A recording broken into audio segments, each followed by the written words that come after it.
가까이서 보면 굉장히 예쁜 시계입니다. 시계 추에 보석이 하나 달려 있습니다. 우리 교회 건축하고 헌당식 할 때에 제 친구가 이제 선물이라고 들고 와서 걸어놓은 시계입니다. 이 친구는 대학 동기였는데 대학에 있을 때 제가 열심히 복음을 전했거든요. 그런데 예수님을 안 믿었어요. 그래서 이제 졸업을 하고 이제 헤어지고 제가 그 시내에 옛날에 기독서점이 있었습니다. 거기에 책을 사러 시내에 나갔다가 그 길에서 우연히 만나게 된 거예요. 그래서 이제 친구를 만나니까 또 제 마음에 예수님을 전해야 되겠다. 그래서 이제 서점으로 데려가면서 또 예수님 믿어야 된다 이런 이야기를 하니까 이 친구가 의외로 자기도 예수님을 믿고 싶대요. 그때 제 몸에 흐르는 전율 대학 4년 동안에 정말 열심히 전했는데 꿈쩍도 안 했는데 이 친구가 굉장히 그 성품이 온화하고 착해요. 사람이 너무 착해서 그런지 예수님을 안 믿으려고 그랬거든요. 그런데 그때 만나가지고 그렇게 말을 하니까 자기가 예수님 믿고 싶대요. 이 막 순간적으로 온몸에 전율이 흐르는데 근데 이제 그 친구는 이제 경북 쪽으로 발령이 났고 저는 대구로 발령이 났거든요. 그래서 어떻게 만나기가 쉽지 않아요. 그래서 이번 방학 때에 청년들을 위한 CBF 캠프가 있는데 거기에 가라 하면서 제가 날짜하고 장소를 알려줬어요. 그래 알려주고도 이게 쉽지 않잖아요. 얘가 과연 혼자서 찾아갈 수 있을까? 그런데 이제 그 캠프가 끝나고 얘가 연락이 와가지고 예수님을 믿었대요. 구원을 받았대요. 그리고 지금은 구미에서 아주 신앙생활 잘하고 있습니다. 결혼해서 아들 낳고 잘 살고 있습니다. 그리고 우리가 예배당 이제 건축한다는 이야기를 듣고는 시계를 사들고 왔더라고요. 사실 그 친구를 거기서 만난다는 것은 쉬운 일이 아닙니다. 이미 경북으로 발령이 났고 저거는 대구로 발령이 났고요. 그 시간에 하필 그 시간에 거기서 정말 우연히 만났는데 그렇게 만난다는 건 쉬운 일이 아니죠. 그런데 그렇게 만남으로 해서 이제 다시 한번 이렇게 제가 복음을 전하게 되고 예수 믿게 되었습니다. 제가 이렇게 이야기를 했는데 들으시면서 좀 거슬리는 단어가 있지 않는가요? 좀 저거는 강단에서 나올 단어가 아닌데 이런 단어가 있습니까? 이야기 들으시느라고 집중해서 들으시느라고 뭡니까?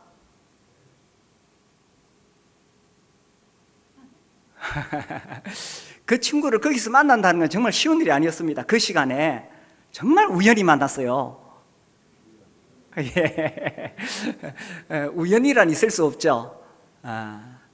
우리 하나님께서 그 친구를 구원하시려고 창세전에 예정하시고 또 대학 때 이제 저를 만나서 계속 도전을 받게 하시고 그러다가 정말 그 결정적인 시점에서 거기서 만난다는 건 정말 있을 수가 없는 일입니다. 그런데 거기서 이제 딱 만나게 되었던 거죠. 예수님을 믿는 우리는 압니다. 우주 만물을 창조하시고 운행하시는 하나님께서는 모든 것을 섭리 가운데 이끌어 가시지 우리에게 우연이란 있을 수가 없다는 거죠. 오늘 우리가 성경 본문에서 아브라함이 사람 셋을 만나는 이야기가 나옵니다. 이 18장에 보면 아브라함이 이 장막문에 앉아 있는데 2절에 눈을 들어보니까 맞은편에 사람 셋이 서 있었어요. 그래서 아브라함이 어떻게 했습니까? 2절에 보니까 보자마자 어떻게 했습니까? 곧 달려나가서 영접하고 몸을 땅에 굽혔습니다. 이거 정말 극진하게 인사를 드리는 거죠. 지금 이 사람 셋이 자기 집에 찾아온 것이 아닙니다. 그냥 그 문 앞에 서 있을 뿐인데 아브라함이 달려가서 정말 몸을 굽혀서 절을 했던 거죠. 이것이 그 시대, 고대 시대의 무슨 인사 예법인지는 모르겠지만 아무튼 아브라함은 정성을 다해서 그 사람 셋을 맞이합니다. 그리고 3절에 보니까 그냥 가지 마시라고, 그리고 4절에 보니까 물을 가져와서 당신들 발을 좀 씻으시라고,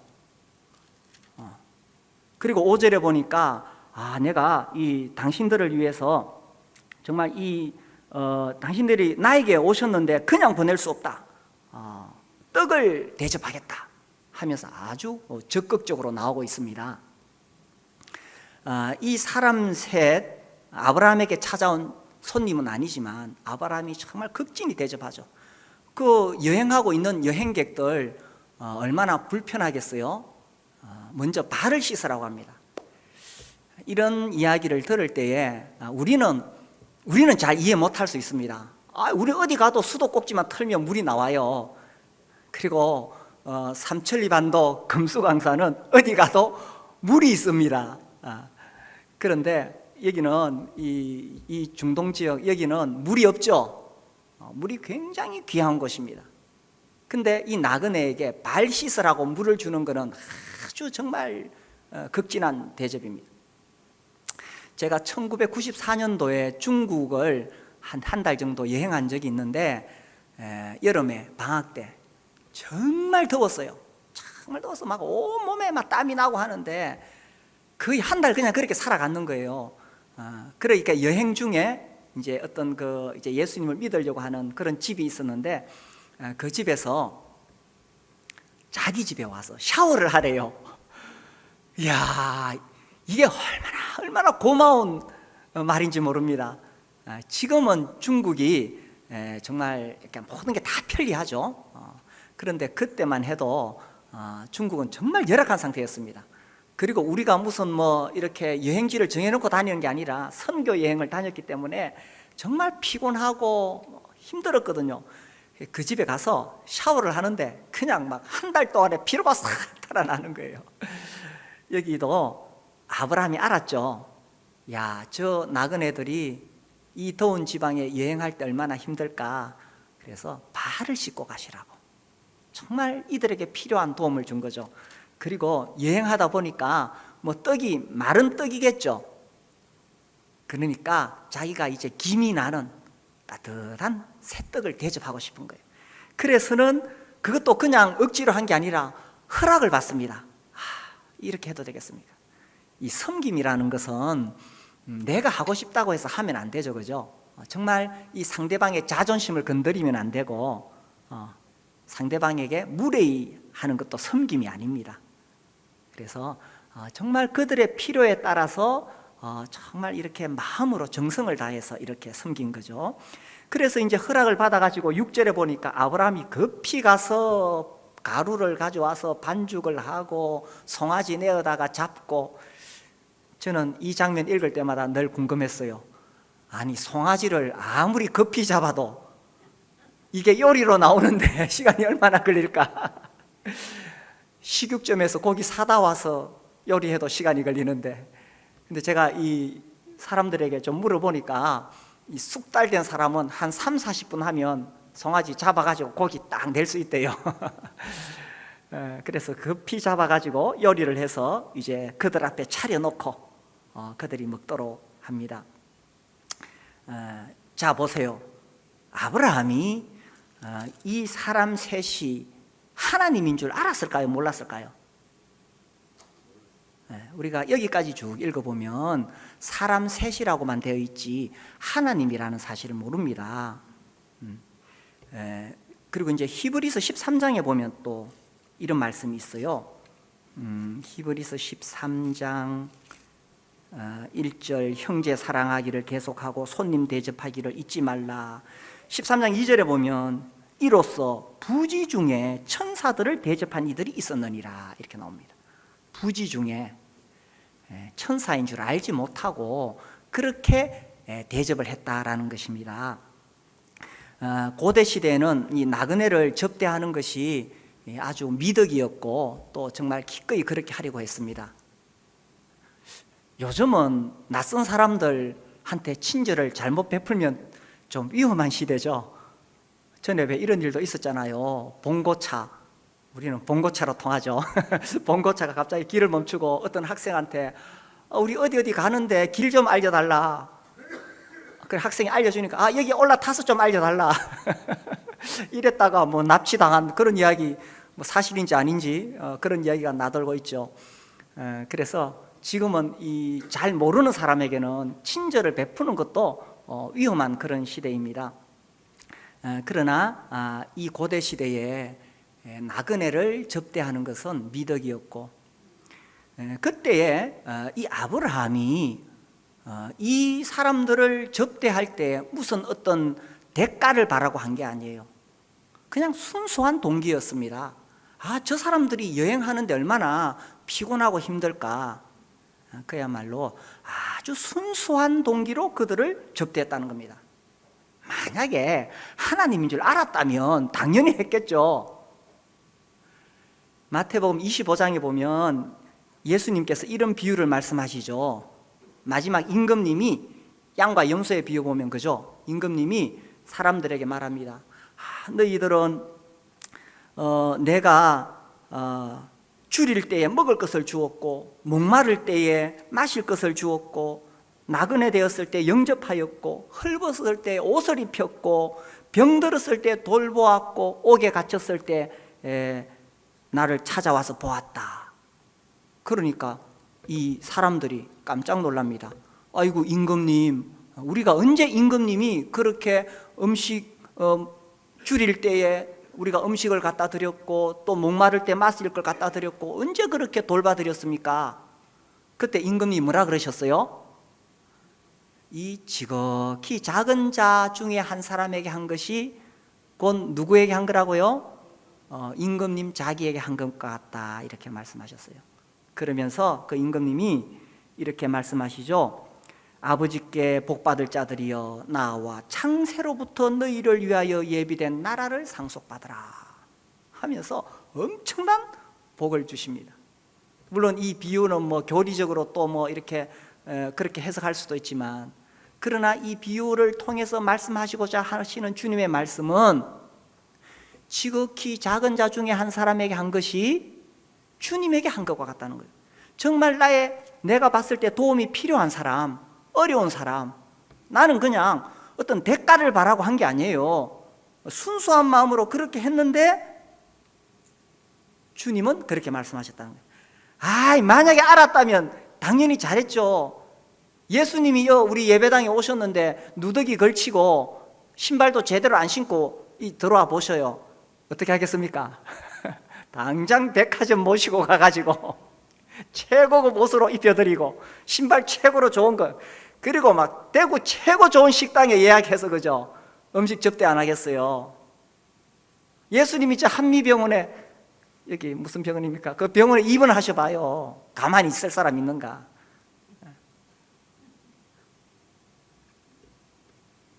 예수님은 정말 도움이 필요한 사람에게 한 일, 그것이 나에게 한 것이다.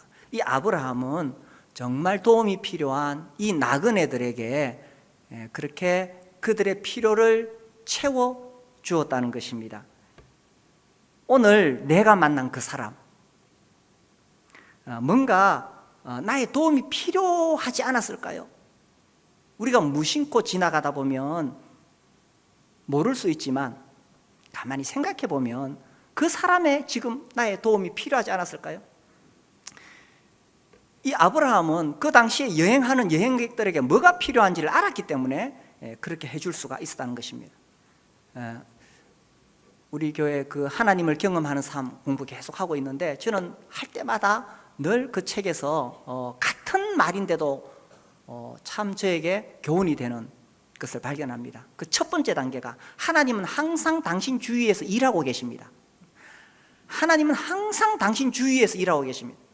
그런데 우리가 잘 모르니까 그냥 지나가잖아요. 정말 그들에게 어떤 도움이 필요한데 모르고 지나간다는 사실입니다.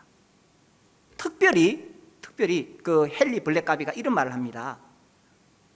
누군가 어떤 영적인 것에 대해서 질문을 한다거나 어떤 영적인 것에서 관심을 가지고 있으면 그것은 하나님이 하시는 일이다. 그 사람에게 기회를 놓치지 말고 하나님에 대해서 소개해 줄 수 있어야 된다. 그러니까 우리가 이제 직장에 있다 보면 누군가 그런 이야기 하잖아요. 교회 이야기 그냥 하잖아요. 그죠? 나 교회 한번 가보고 싶다든지 혹은 어떤 영적인 것에 대해서 말할 수 있습니다. 그것이 우연이 아니고 하나님이 하고 계신다는 거예요. 그때에 내가 어떻게 그의 필요를 채워줄 수 있느냐 하는 것입니다. 그래서 우리가 오늘 만난 그 사람 우연이었느냐? 우리의 만남은 뭐가 아니라고요? 우연이 아닙니다. 그래서 혹시 오늘 만난 그 사람 나의 섬김이 필요하지 않는가? 나의 도움이 필요하지 않는가? 하는 거죠. 자, 그래서 여기 이제 8절까지 보니까 아브라함이 그 사람 셋을 그들의 필요에 따라 잘 접대를 했습니다. 9절, 이렇게 접대한 그 섬김의 열매가 나오는데요. 9절, 그들이 아브라함에게 이르되 네 아내 사라가 어디 있느냐? 자, 이 사람들이 사라를 왜 찾았을까요? 사라를 왜 찾았을까요? 이게 이제 우리가 읽어보면은 창세기 17장과 18장에서 하나님께서 하시는 일이 나옵니다. 아브라함이 100세의 아들 이삭을 낳게 되죠. 근데 사실 100살 된 사람이 아들 낳는다는 건 믿을 수가 없는 일입니다. 그래서 17장에 보면 하나님께서 아브라함에게 그 약속을 분명하게 해주십니다. 17장 16절에 보면 내가 그에게 복을 주어 그가 네게 아들을 낳아 주게 하며 내가 그에게 복을 주어 그를 여러 민족의 어머니가 되게 하리니 민족의 여러 왕이 그에게서 나리라. 17절, 아브라함이 엎드려 웃으며 마음속으로 이르되 100세 된 사람이 어찌 자식을 낳을까? 사라는 90세니 어찌 출산하리요? 남편은 100살, 아내는 90살. 이거 있을 수가 없는 일입니다. 그래서 여기 보면 하나님께서 아브라함에게 아니야, 내가 아들을 줄 거야 하고 그렇게 분명하게 약속을 하셨어요. 그리고 이제 17장에서 아브라함을 만나시고 이제 18장에서는 누구를 만나느냐? 사라를 만나시는 거예요. 처음에 이제 다시 18장 들어왔어요. 18장 10절, 그가 이르시되 내년 이맘때에 내가 반드시 네게로 돌아오리니 네 아내 사라에게 아들이 있으리라 하시니 사라가 그 뒤 장막문에서 들었더라. 이 사라가 아들을 낳을 것이라고 하니까 사라가 믿었어요, 안 믿었어요? 안 믿었어요. 11절 보세요. 아브라함과 사라는 나이가 많아 어떻습니까? 늙었고 몇 살입니까? 100살, 90살. 사라에게는 여성의 생리가 끊어졌는지라. 아기 낳을 수 있어요, 없어요? 없어요. 12절, 사라가 속으로 웃고 이르되 아이고 내가 이래 노쇠하였고 내 주인도 늙었으니 내게 무슨 즐거움이 있으리요? 이거 도저히 불가능하다는 이야기입니다. 13절, 여호와께서 아브라함에게 이르시되 사라가 왜 웃으며 이르기를 내가 늙었거늘 어떻게 아들을 낳으리요 하느냐? 하나님 다 들으시죠. 14절, 여호와께 능치 못한 일이 있겠느냐? 기한이 이를 때 내가 네게로 돌아오리니 사라에게 아들이 있으리라 하면서 말씀하십니다. 자, 보세요. 하나님은 하나님의 크신 계획을 이루어 가십니다. 하나님께서 어떤 일을 하시기로 작정을 하시면 그 일은 이루어질까요? 안 이루어질까요? 이루어지죠. 그런데 하나님의 작정이 이루어지는 과정 속에서 또 필요한 게 있어요. 뭡니까? 우리가 성경을 읽어보면 하나님께서 어떤 일을 하려고 작정하셨을 때에 그 일이 이루어지기 위해서 또 필요한 게 있어요. 자, 하나님께서 나를 구원하시기로 작정하셨죠. 그래서 예수님을 통해 나를 이제 구원하시려고 하셨어요. 그 일이 이루어집니다. 그런데 내가 구원받으려면 하나님이 작정하셨지만 또 뭐가 필요합니까?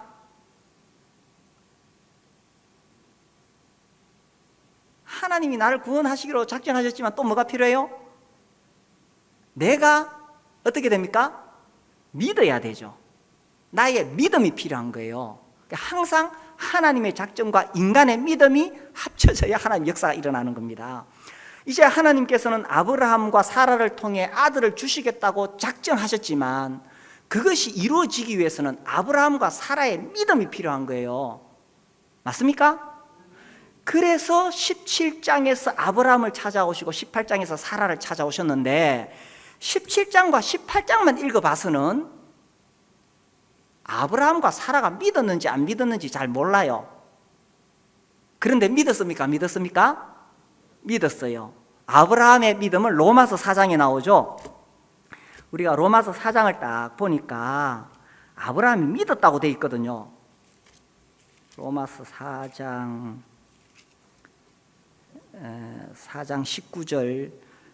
19절에 그죠? 그가 100세나 되어 100살이 되었어요. 자기 몸이 죽은 것 같고 사라의 태가 죽은 것 같음을 알고도, 자기도 죽었고 사라의 태도 죽은 것 같음을 알고도 어떻게 됐습니까? 믿음이 약하여지지 아니하고. 자, 아브라함이 처음부터 이래 믿음이 있었습니까? 17장, 창세기 17장 보니까 그렇지 않죠? 처음부터 믿음이 있었던 거 아니에요. 그런데 하나님께서 그에게 찾아오셔서 믿음을 주신 거예요. 그러니까 내가 예수님 믿는 것도 가만히 보면 내가 믿은 것 같지만 하나님께서 내가 믿을 수 있도록 여러 가지 상황을 통해서 역사하셨고, 그래서 내가 믿게 되는 거예요. 우리 인간은 너무나 연약하기 때문에. 그래서 아브라함도 우리는 믿음의 조상이라 하지만 17장에 보니까 못 믿었어요. 그래서 하나님께서 그가 믿을 수 있도록 하셔서 로마서에 보니까 20절, 믿음이 없어 하나님의 약속을 의심하지 않고 믿음으로 견고하여져서 하나님께 영광을 돌리며 약속하신 그것을 또한 능히 이루실 줄을 확신하였다. 그래서 아브라함이 믿을 수 있도록 하셔서 결국은 아브라함이 믿었고, 그 결과로 이 아브라함이 아들 낳은 거예요. 어떻게 이해가 되고 있습니까? 제가 아침에 너무 흥분했나요? 자, 다음, 아브라함만 믿으면 돼요, 안 돼요? 아들을 낳으려면 또 누가 믿어야 돼요? 사라. 그래서 18장에 사라에게 찾아오신 거죠. 그래서 사라가 믿었어요, 안 믿었어요? 18장에 보니까 안 믿었죠? 히브리서 11장 11절 보세요. 히브리서 11장 11절 보시면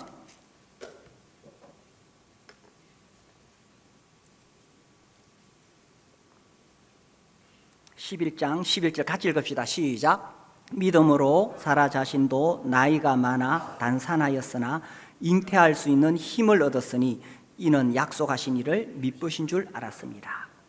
믿음으로 사라 자신도 나이가 많아 이제는 아기를 낳을 수 없었지만 그런데 잉태할 수 있는 힘을 얻었어요. 약속하신 이를 만났기 때문에. 자, 그래서 사라도 믿음을 가졌기 때문에 이제 아브라함과 사라가 아들을 낳을 수가 있게 되었다는 것입니다. 자, 하나님은 하나님의 놀라운 계획을 가지고 계셨습니다. 이제 그 계획을 이루어 가시는 거예요. 자, 보십시다. 아브라함이 아들을 낳은 것은 하나님께서 왜 아브라함에게 100살의 아들을 주셨느냐? 왜 주셨어요? 1번, 아브라함의 대를 잇기 위해서. 2번, 하나님께서 이제 하나님의 백성을 만들어서 하나님의 나라를 만들고 그들 가운데 다윗 왕가를 세우고 그들 속에서 다윗의 후손으로 구원자를 보내시기 위한 원대한 계획을 가지시고 아들 보내셨다.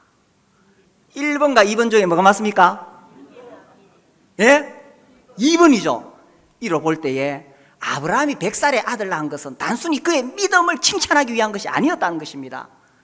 이것은 하나님께서 인류를 구원하기 위한 완대한 계획 가운데 일어난 일이라는 거예요. 그렇죠? 자, 그런 계획 가운데 이제 문제는 아브라함과 사라가 믿음을 가져야 이 일이 이루어지는 거예요. 그래서 17장에서 아브라함을 만나시고 이제 18장에서 누구를 만나야 된다고요? 누구를? 사라를 만나러 오시는 거예요. 왜 이 18장 19절에 사라를 찾았느냐 하는 것입니다. 그래서 이 18장이 정말 중요하다는 거죠. 자, 그렇다면 보세요. 아브라함의 그 장막 문 앞에 사람 셋이 서 있었어요. 그 사람 셋이 왜 하필 아브라함의 장막 문 앞에 있었을까요? 1번, 이제 19장에 보면 소돔으로 가거든요. 소돔 가는 길에 우연히 거기 서 있었다. 2번, 사라를 만날 생각을 하고 오셨다. 뭐가 맞습니까? 2번, 답은 항상 2번입니다.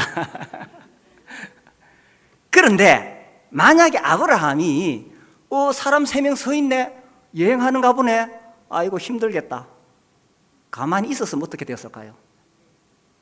물론 하나님의 역사는 우리가 다 이해할 수 없지만 아브라함은 그 아무것도 몰랐어요.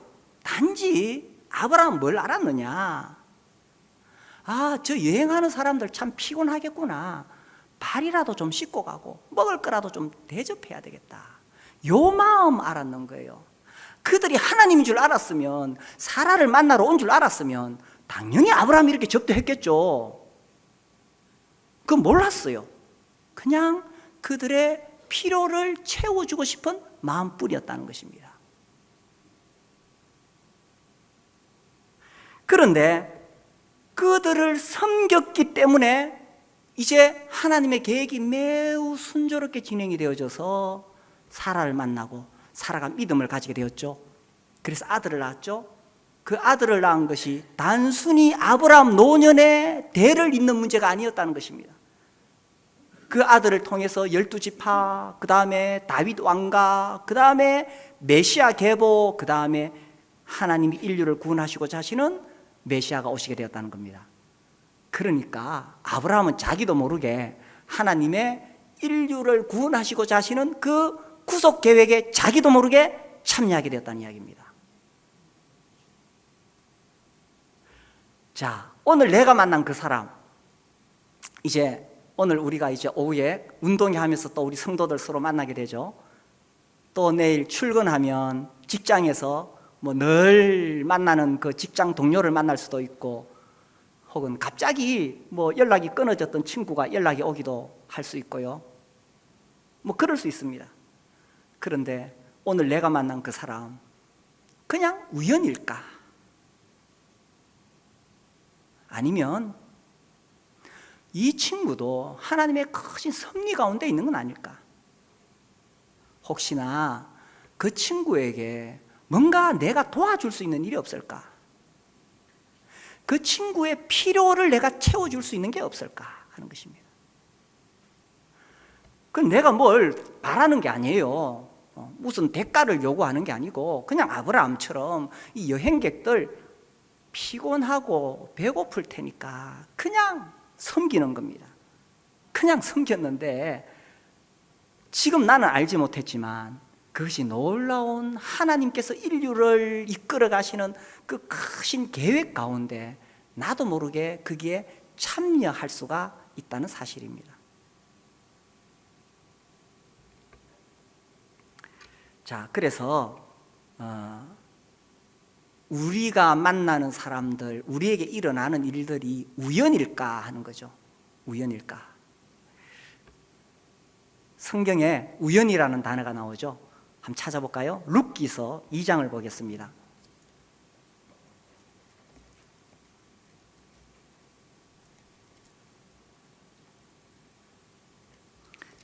이 룻기는 룻에 대한 이야기입니다. 룻은 모압 여인으로서 이방 며느리입니다. 그 이방 며느리가 시어머니 따라서 이제 유대 땅으로 올라왔지요. 2장 1절에 보면 나오미의 남편 엘리멜렉의 친족으로 유력한 자가 있으니 그의 이름은 보아스더라. 모압 여인 룻이 나오미에게 이르되 원하건대 내가 밭으로 가서 내가 누구에게 은혜를 입으면 그를 따라서 이삭을 주겠나이다 하니 나오미가 그에게 이르되 내 따라 갈지어다 하매 룻이 가서 베는 자를 따라 밭에서 이삭을 줍는데 뭡니까? 우연히 엘리멜렉의 친족 보아스에게 속한 밭에 이르렀다. 4절 뭡니까? 마침 보아스가 이렇게 시작이 됩니다. 우연히와 마침. 이 모압 여인 룻은 사실 그 시어머니 따라왔지만 이 베들레헴에서 먹고 살 길이 없습니다. 먹고 살 길이 없습니다. 우리가요 사실 다른 나라에 가면 그것만으로도 불편하고 힘듭니다. 이 시대는 더욱 그랬습니다. 그래서 이 먹고 살 길이 없는데 이제 추수가 끝나면은 추수하고 이렇게 흘린 이삭 있잖아요. 그 이삭 주워 가지고 그거 주워서 먹고 살라고 갔는데 어디 집에 갔느냐? 우연히 보아스의 집에 갔습니다. 우연히. 보아스는 그 룻이 자기 밭에 온 것은 정말 우연이죠. 우연히 왔던 거예요. 그리고 마침 그때 또 보아스가 거기 가서 만났는 거예요. 만나서 룻을 보니까 이방 여인 룻이 참 이렇게 처근해 보였는 거예요. 이 보아스가 뭔가 자기가 도와줘야겠다는 생각을 했죠. 그래서 룻을 불러다가 이 이삭을 줍다가 목마르거든 여기 와서 물을 마시라. 물을 마시라. 그리고 이제 점심 먹을 때는 또 불러가지고 여기 떡을 먹으라 그러고 또 자기 볶음국식을 잔뜩 또 주면서 배불리 먹도록 해줍니다. 그러면서 또 그 밭에서 일하는 자기 소년들에게 이렇게 말하죠. 추수하다가 그 룻이 있으면 그 앞에다 이렇게 곡식단을 일부러 이렇게 한 줌씩 좀 흘려놔라. 이것도 그냥 주면 안 돼요. 이거 자존심 상해요. 그죠? 그냥 주면, 그러니까 남을 도와주는 것도 자존심 안 상하게 정말 그 사람 존중하면서 표 안 나게 도와주는 거, 이게 진정한 섬김이잖아요. 그래서 그 일부러 빼놓으라 그럽니다. 그 룻이 그거 알죠. 자, 어쨌든 보아스가 룻을 만나서 그렇게 도와줄 때는 어떤 대가를 바라지 않았습니다. 정말 순수한 마음입니다. 그 이방 여인에게 뭐가 필요한지를 알았기 때문에 그의 필요를 채워주고 싶은 그런 순수한 동기에서 이렇게 채워주는 거예요. 그런데 우리가 이제 성경을 읽다 보면 놀라운 장면을 보게 되죠. 이 룻이 바로 누굽니까? 다윗의 누가 됩니까? 정조 할머니가 돼요. 이 보아스와 룻이 결혼해서 이제 나중에 이 다윗 왕가의 조상이 되는 겁니다. 처음에 성경을 읽을 때는 사사기 읽다가 룻기가 왜 나오지? 의아하게 생각합니다. 근데 룻기를 다 읽어보면 뒷장면에 이제 다윗의 계보가 쫙 나오죠. 이 성경에 왜 룻기가 들어와 있느냐? 다윗의 계보를 밝히는 건 너무나 중요하기 때문에. 왜 중요하냐? 다윗의 자손으로 예수 그리스도가 오시기 때문인 거죠. 자, 보세요. 보아스는 단순히 그냥 그 룻의 필요를 채워주기 위해서 도와줬을 뿐인데 결론적으로는 인류를 구원하시고자 하시는 하나님의 놀라운 구원 계획에 자기도 모르게 영광스러운 자리에 참여하게 되었다는 거예요. 전혀 그런 의도가 없었죠? 그냥 필요한 사람, 그냥 그 이방 여인, 연약한 여인 도와줬을 뿐이에요.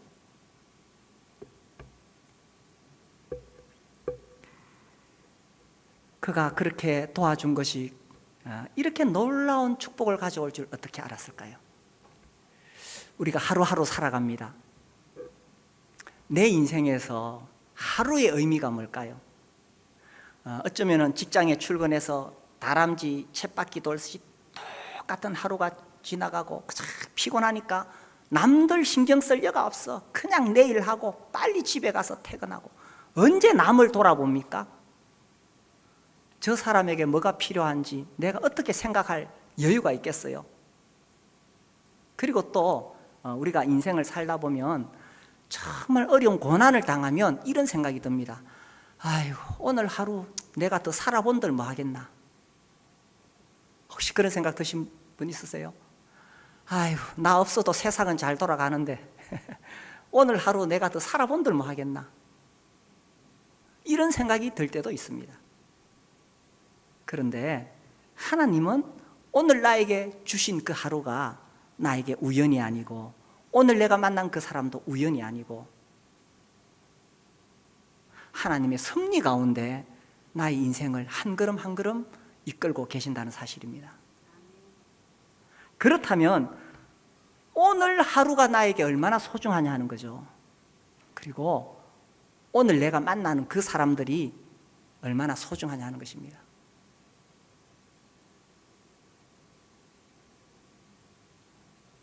혹시 오늘 내가 만난 그 사람에게 어떤 나의 도움이 필요하지 않을까요?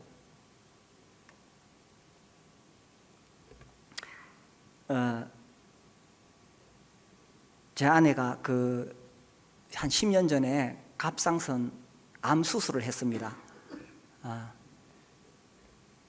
이제 그때 저는 중국에 있었고 제가 나올 수 있는 상황이 안 되었어요. 그래서 아내 혼자 이제 수술실로 들어가게 되는데, 수술실로 들어갈 때 그 마음이 얼마나 두렵고 떨리겠어요. 사람들은 이렇게 말합니다. 갑상선 암은 착한 암이니까 아무것도 아니야, 걱정하지 마. 갑상선 암 걸린 사람이 제일 듣기 싫어하는 소리입니다. 네가 걸려봐라. 암은 다 암이지. 정말 위로하고 싶어서 하는 말인데 듣는 사람이 제일 듣기 싫어하는 소리입니다. 너도 한번 걸려봐라. 너 수술하러 한번 들어가 봐라. 뭐 착한 암이 어디 있어요? 암은 다 암이지. 그리고 그 수술실로 들어갈 때 그 마음의 두려움을 당해보지 않은 사람이 어떻게 알겠어요? 그런데 어떤 간호사가 제 아내에게 다가오더니만 손을 꼭 잡고 계속 위로의 말을 해주더래요. 걱정하지 마세요. 오늘 집도하시는 선생님은 이 분야의 최고의 권위자입니다. 정말 수술 많이 하신 분이십니다. 아마 수술 잘 될 거예요. 걱정하지 마시라고. 그 간호사가 자기 할 일 바쁜데 자기 할 일만 하면 되는데 이 환자에게 뭐가 필요한지를 아는 거예요. 그리고는 손을 붙잡고 제가 기도해 드려도 될까요? 이렇게 묻더래요. 그래서 기도해 달라 그러니까 이 간호사가 이렇게 마음을 다해서 환자를 위로하는 그런 기도를 해주더래요. 그리고 마음이 아주 평안해지더래요.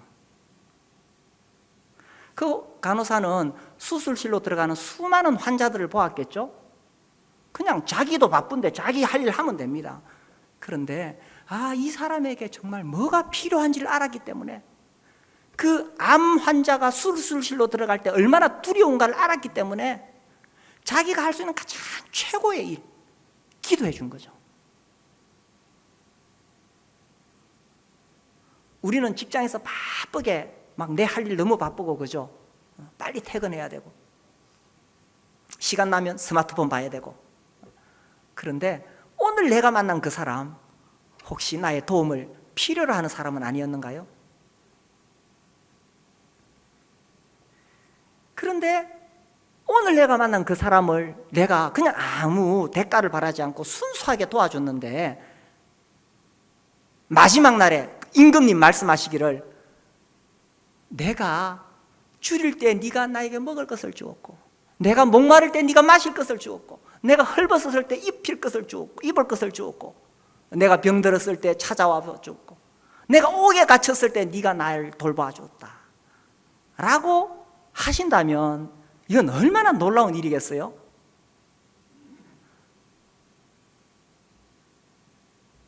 그래서 오늘 우리 오예제 가을 운동회 하고 또 내일 출근하시죠. 우리가 오늘 나에게 오늘을 주셨는데, 이 오늘 하루하루 동안에 하나님의 섭리가 나 삶 가운데 어떻게 이루어지고 있는가요? 그리고 내가 만난 그 사람 어떤 도움이 필요할까요? 내가 주님 앞에 바르게 반응할 때에 나도 모르게 하나님의 놀라운 구속 계획에 참여하는 그런 귀한 하루하루를 사시게 되기를 바랍니다.